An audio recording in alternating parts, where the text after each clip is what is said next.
Hello everyone, welcome to infinity learn by Sri Chaitanya. तो बेटा आज का जो हमारा टॉपिक रहने वाला है वो आपकी नीट 2024 के लिए काफ़ी इम्पॉर्टेंट टॉपिक है।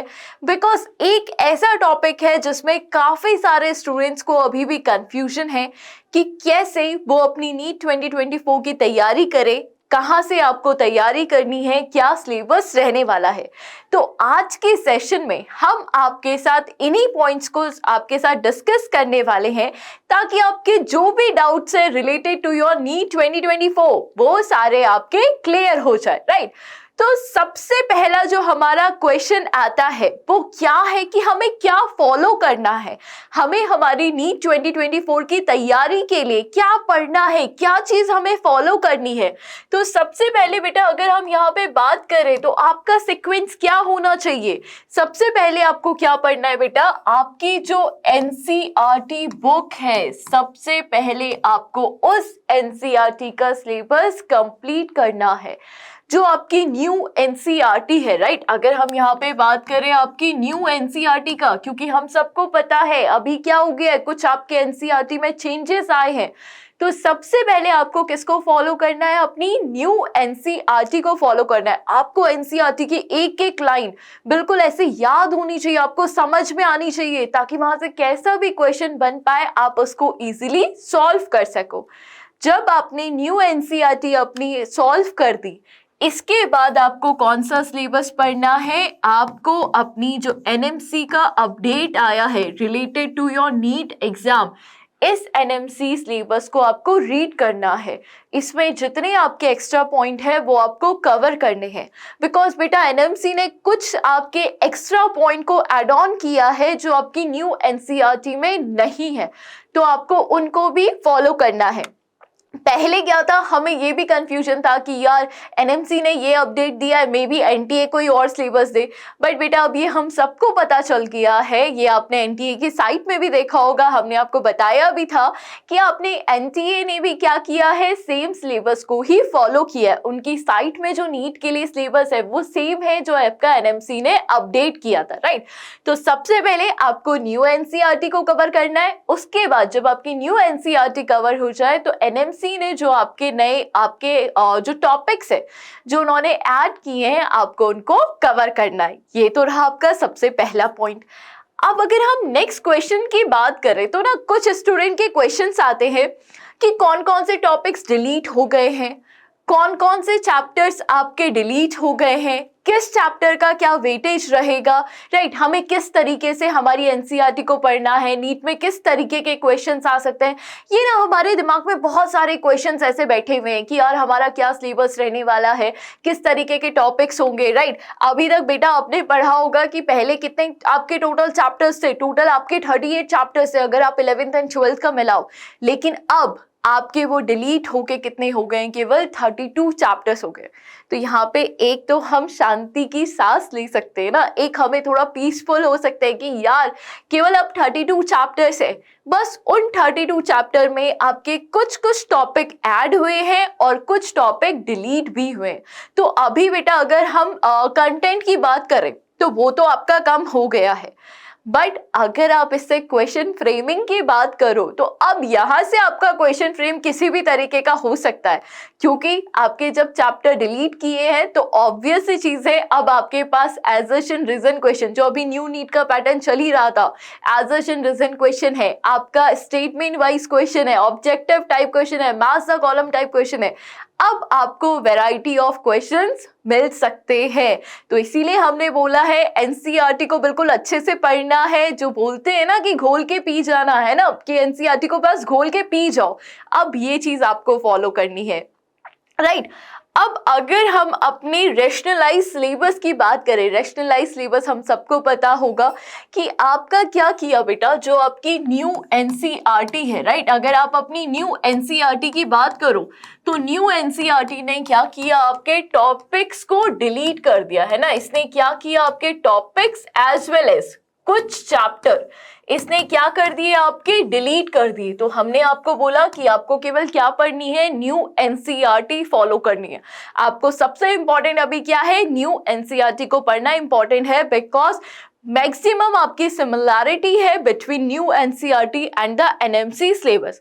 ओल्ड एंड न्यू एनसीईआरटी में तो बेटा बहुत ज्यादा डिफरेंस है, लेकिन अगर आप सिमिलैरिटी की बात करो तो ये एनएमसी अपडेट के लिए काफी ज्यादा आपकी सिमिलर है, right.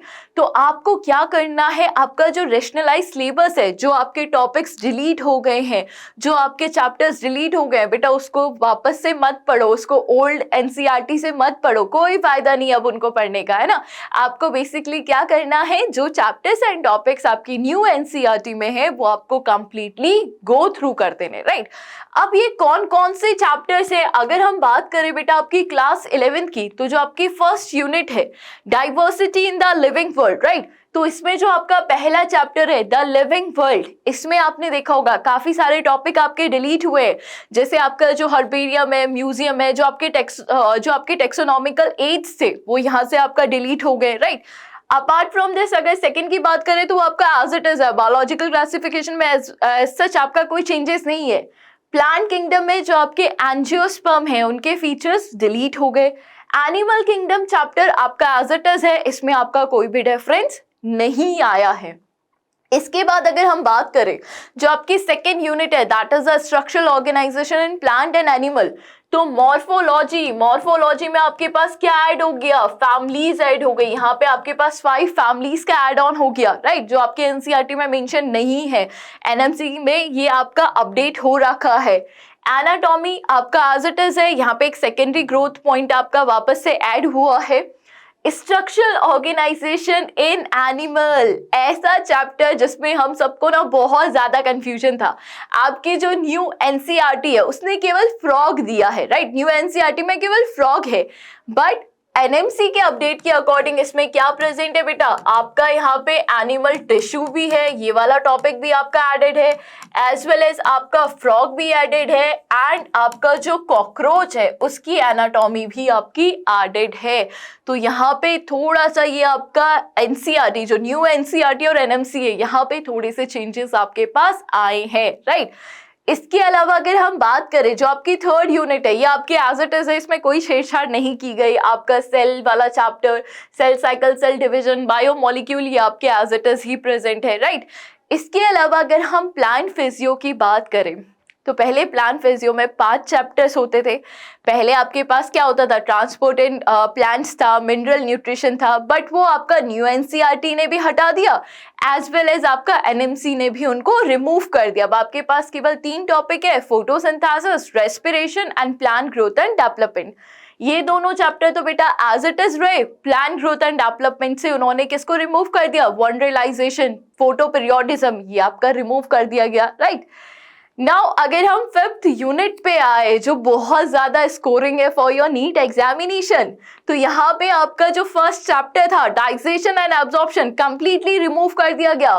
Breathing and exchange of gases as it is था, body fluid and circulation as it is है, एक्सक्रीटरी प्रोडक्ट ये भी एज इट इज है, लोकोमोशन वाला पार्ट ये भी एज इट इज है। डिफरेंस कहाँ आया, जो आपका neural control and coordination chapter है, क्या डिफरेंस आया, यहाँ से जो आपके सेंसरी ऑर्गन्स है, दैट मीन्स जो आपका आई एंड ईयर है, एज वेल एज जो आपका यहाँ पे रिफ्लेक्स एक्शन है, ये दोनों टॉपिक आपके क्या कर दिए गए, डिलीट कर दिए गए, राइट। अब ये दोनों ही टॉपिक आपके पास नहीं है, तो ये भी थोड़ा सा यार आपके लिए इजी कर दिया है ना, कि क्योंकि बहुत क्वेश्चन इससे भी बनते थे पहले, आई और ईयर से आपके अच्छे खासे क्वेश्चन एग्जाम में पूछे जाते थे, बट इस टॉपिक को ही आपका रिमूव कर दिया गया। तो अब जो वेटेज बढ़ गया है वो आपका जो न्यूरॉन वाला पार्ट है, इम्पल्सेस वाला पार्ट है, ब्रेन वाला पार्ट है, वहां अब आपका वेटेज ज्यादा इंक्रीज हो गया है। इसके अलावा केमिकल कोऑर्डिनेशन की बात करें तो ये भी आपका एज इट इज ही है। तो ये सारे तो बेटा किसके थे, आपके 11th के चैप्टर थे। अब अगर हम 12th की बात करें तो आपका जो फर्स्ट चैप्टर हुआ करता था reproduction in organism, completely remove कर दिया गया है। आपका sexual reproduction as it is है, human reproduction as it is है, रिप्रोडक्टिव हेल्थ भी एज इट इज है, यहाँ पे भी आपका कोई चेंज नहीं आया है। देन इसकी नेक्स्ट यूनिट की अगर हम बात करें तो आपका जो जेनेटिक्स है, दोनों आपकी जो मॉलिक्यूलर एज वेल एज जो प्रिंसिपल्स है, दोनों आपके एज इट इज है। आपकी इवोल्यूशन की अगर हम बात करें तो वो भी आपका सेम है, यहाँ पे भी आपका कोई भी चेंज नहीं किया गया। तो जैसे पहले क्वेश्चन आते थे, अभी भी यहाँ पे आपके सेम वेराइटी ऑफ क्वेश्चंस बन सकते हैं, राइट। देन नेक्स्ट अगर हम बात करें बायोलॉजी इन ह्यूमन वेलफेयर, यहाँ से तो बेटा आपका जो स्ट्रैटेजी वाला चैप्टर है plant breeding animal husbandry completely remove कर दिया गया, और जो बाकी के आपके दो चैप्टर है ह्यूमन हेल्थ एंड डिजीज और आपका माइक्रोब्स इन ह्यूमन वेलफेयर, वो आपका एज इट इज है। बस ह्यूमन हेल्थ एंड डिजीज में क्या किया, आपके कुछ टॉपिक्स को एड ऑन कर दिया। कौन से टॉपिक्स यहाँ पे एड ऑन कर दिए जो आपकी न्यू एनसीईआरटी में भी आपको नहीं मिलेंगे, वो कौन से बेटा आपके यहाँ पे, that is your dengue and the chikungunya, right. यहाँ पे क्या कर दिया गया, इन दोनों टॉपिक्स को आपका ऐड कर दिया गया। तो ये एनसीईआरटी में नहीं है, ये हमें एडिशनली बाहर से पढ़ना है। देन अगर हम बायोटेक्नोलॉजी की बात करें, अभी जैसा हम कई बार डिस्कस करते हैं, अभी कुछ ईयर से जो 2020 से 2023 के बीच में बायोटेक यूनिट का काफ़ी ज़्यादा वेटेज आपका इंक्रीज हुआ है। लास्ट ईयर की अगर हम बात करें, 23 के पेपर की बात करें, तो ऑलमोस्ट आपके 5 to 6 क्वेश्चंस केवल इस यूनिट से पूछे गए। 5 to 6 का मतलब क्या है बेटा, आपके ऑलमोस्ट 20, आपके कितने यहाँ पे 25 मार्क्स, राइट, आपके केवल इस चैप्टर से आ रहे हैं। 20 मार्क्स आपके केवल इस चैप्टर से आ रहे हैं। तो ये आपका क्या है, बहुत इंपॉर्टेंट अभी आपका टॉपिक हो गया है। तो आपको इस यूनिट को तो बहुत अच्छे से पढ़ना है, बिकॉज इसमें कोई भी चेंज आपका नहीं किया गया है, ये आपका एज इट इज है। तो इसको आपको काफ़ी अच्छे से अपनी एनसीईआरटी को इसके लिए गो थ्रू करना है। एंड देन अगर हम आपके लास्ट यूनिट की बात करें, तो यहाँ पे भी आपके लिए थोड़ा सा काम आसान कर दिया। यहाँ पे एनवायरमेंटल इशू आपका टॉपिक कंप्लीटली रिमूव कर दिया गया, केवल आपका ऑर्गेनिज्म पॉपुलेशन है, इकोसिस्टम है, बायोडाइवर्सिटी है, ये चैप्टर में आपके कुछ आपके क्या कर दिए गए, डिलीशन कर दिए गए, राइट। तो कहीं ना कहीं अगर हम आपके न्यू पैटर्न की बात करें, तो न्यू पैटर्न कहीं ना कहीं थोड़ा तो इजी किया है। क्या इजी किया है, चैप्टर कंप्लीटली रिमूव कर दिया गया है, टॉपिक कंप्लीटली रिमूव कर दिया गया है, कुछ टॉपिक एडिशनल ऐड हुए हैं जो एनसीईआरटी में नहीं है, वो हमें पढ़ने की जरूरत है। अब बेटा जितना भी कंटेंट है जो हमारी न्यू एनसीईआरटी है, या जो भी आपका एनएमसी के अकॉर्डिंग अपडेट है, जो सिलेबस आपका है, ये आपको कंप्लीटली गो थ्रू करना है, क्योंकि अब थोड़ा सिलेबस कम हो गया है। दैट मीन्स यहाँ से आपके वेराइटी ऑफ क्वेश्चंस फ्रेम हो सकते हैं। आपको हर तरीके के क्वेश्चंस अब एग्जाम में पूछे जा सकते हैं। तो आपको क्या करना है, अपने टॉपिक को ना इतना स्ट्रॉन्ग कर देना है कि कैसा भी क्वेश्चन आपके पास एग्जाम में आए, आप उसको रॉन्ग ना करो, आपका वो करेक्ट हो, राइट। तो कहीं ना कहीं अगर हम बात करें, हमने कहा था कि आपका नीट का सिलेबस कैसे पढ़ना है, तो हमने बताया कि अपनी एनसीईआरटी फॉलो करो और एनएमसी ने जो अपडेट दिया है उसको ऐड ऑन करो। हम अगर आप इन्फिनिटी लर्न की बात करो, तो आपके जो डिलीटेड, जो आपके बेसिकली आपके जो एडेड टॉपिक्स थे, है ना, वो आपके हमने सारे डिस्कस किए थे, आपकी 1 वीक की सीरीज चलाई थी, तो उनको आप देख सकते हो रेफरेंस के लिए, राइट। इसके अलावा आपको क्या करना है, क्वेश्चंस प्रैक्टिस करने हैं, वैरायटी ऑफ क्वेश्चंस आपको सॉल्व करने हैं, ताकि आप कोई भी गड़बड़ी ना करो। और इसके अलावा आपकी एक न्यू सीरीज भी लॉन्च हुई है, राइट। आप सबको पता होगा आपकी एक न्यू सीरीज लॉन्च हुई है, that is your zero to hero series, right. तो जहां पे हम लोग क्या डिस्कस कर रहे हैं, जो आपके इंपॉर्टेंट टॉपिक्स है, जिससे आपके काफी सारे क्वेश्चंस फ्रेम हुए थे प्रीवियस ईयर्स में, तो वो सारी चीजें आपके साथ डिस्कस की जाएंगी। तो आप उसको भी अपना रेफर कर सकते हो, अपने फ्रेंड्स को भी शेयर कर सकते हो, जिससे आपकी जो कॉन्सेप्ट क्लैरिटी है वो और ज्यादा स्ट्रांग हो जाए। इसमें हमने बताया, जैसे अभी कुछ क्लासेस हुई भी है इसमें, तो बेसिकली हम क्या करते हैं, आपका टॉपिक डिस्कस करते हैं, वैरायटी ऑफ क्वेश्चन सॉल्व करते हैं, ताकि वो जो एक पर्टिकुलर टॉपिक है वो आपके फिंगर टिप्स पे तैयार हो जाए। तो आप इसको भी रेफर कर सकते हो, राइट। सो आपको क्या करना है, चैनल को लाइक करना है, शेयर करना है एंड सब्सक्राइब करना है। Thank you.